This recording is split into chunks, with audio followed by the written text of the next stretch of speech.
સિંહ. હું ધોરણ 6 માં ભણતી એક વિદ્યાર્થી છું. અમારા સમાજના શિક્ષકનું નામ દવે પૂનમ મેડમ છે. હું આજે તમને ચેપ્ટર 11 ભૂમિ સ્વરૂપો વિશે સમજાવીશ. ભૂમિ સ્વરૂપના મુખ્ય પ્રકારો. પહેલું, પર્વત. સમુદ્ર સપાટીથી 900 મીટર વધુ ઊંચાઈ ધરાવતા તેમજ ઢોળાવ ધરાવે તેને પર્વત કહે છે. બીજું, ઉચ્ચ પ્રદેશ. સમુદ્ર સપાટીથી આશરે 180 થી વધુ ઊંચાઈ ધરાવતા હોય તેને ઉચ્ચ પ્રદેશ કહેવાય છે. ત્રીજું, મેદાન. સમુદ્ર સપાટીથી 180 મીટરથી ઓછી ઊંચાઈ એ સમતલ કે ભૂમિભાગને મેદાન કહે છે. પહેલું, પર્વત. સમુદ્ર સપાટીથી લગભગ 900 મીટરથી વધુ ઊંચાઈએ પૃથ્વીના પેટાળમાં ભૂકંપ અને જ્વાળામુખી જેવા કુદરતી ભૌતિક બળોની ક્રિયા, પ્રતિક્રિયા અને આંતરક્રિયાથી પર્વતો બને છે. પર્વતોના ઉદ્ભવ અને વિકાસમાં એકથી વધુ ક્રિયાઓ અને બળોની અસર જોવા મળે છે. તેથી વિવિધ પ્રકારોના સંદર્ભમાં એકબીજાથી અલગ જોવા મળે છે.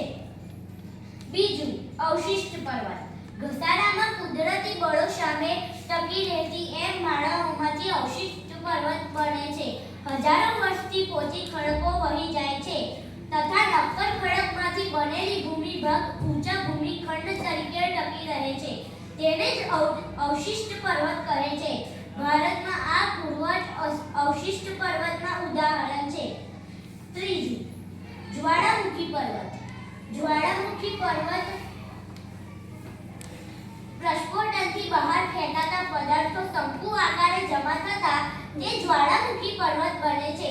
ઇટાલીનો વિસુવિયસ, ઇક્વેડોરનો પડોશી, જાપાનનો ફ્યુજીયામા અને ભારતનો બેરંગ અંદમાન પાવાગઢ અને ગિરનાર જ્વાળામુખી પર્વતના ઉદાહરણો છે. ચોથું, પર્વતોના ઉચ્ચ પ્રદેશ. પર્વતોની તળેટીમાં એક તરફ સીધો ઢોળાવ ધરાવતા પ્રદેશને પર્વત પ્રાંતીય ઉચ્ચ પ્રદેશ કહેવામાં આવે છે.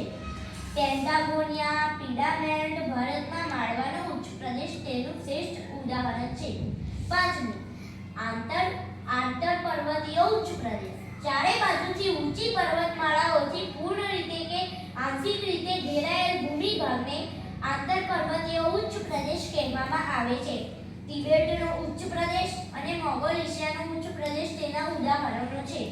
છઠ્ઠું, ખંડ પર્વત. ભૂગર્ભિક બળોને લીધે બે ભૂમિ સ્તરો પર ખેડાણવાળા લાગે છે ત્યારે તેમાં તિરાડ કે ફાટ પડે છે. આથી આજુબાજુનો ભાગ બેસી જાય છે, વચ્ચેનો ભાગ સ્થિર રહે છે તો તે ખંડ પર્વત અને નીચે બેસી જતો ભાગમાં ફાટ ફીટ બતાય છે.